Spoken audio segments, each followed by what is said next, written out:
Some of the most iconic synth sounds ever made for electric pianos, glassy bells, and punchy basses all come from one surprisingly simple idea: two sine waves, one modulating the other. That's FM synthesis. In subtractive synthesis, you start with a harmonically rich waveform and carve it with a filter. You start complex and subtract.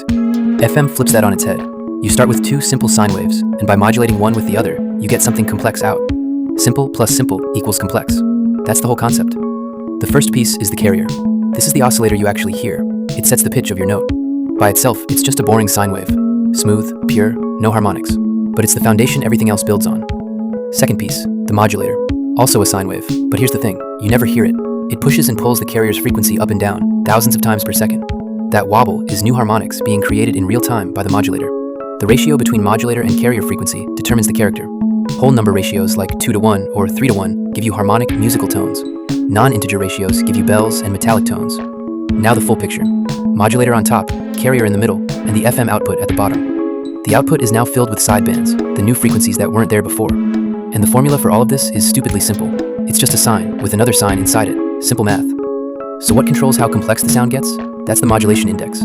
At 0, pure sine, nothing happening. Bring it up to 1 or 2, you get warm and subtle harmonics. Push it to 4, 5, 6, now you're in bright metallic territory. Watch the wave shape change as the index sweeps. On a DX style synth, this is literally just the modulator's output level. And here's the real trick. Put an envelope on it. Index starts high and decays to 0. That's how you get piano attacks, bell strikes, brass stabs. That decaying brightness is pure FM magic. On actual FM synths, each oscillator is called an operator, and the wiring between them is called an algorithm. Algorithm 1 is the simplest. One modulator, one carrier. For instance, your electric pianos and basses. Algorithm 2 chains 3 operators deep. One mod feeding another mod feeding the carrier. That's how you get complex, evolving brass and lead sounds. Algorithm 3 runs 2 pairs side by side and mixes the outputs. It's great for pads and organ type sounds. And feedback, an operator modulating itself, turns a sine wave into something closer to a sawtooth. The DX7 has 32 of these algorithms with 6 operators. Reface DX, 12 with 4. Different synths, same core idea. So that's FM synthesis.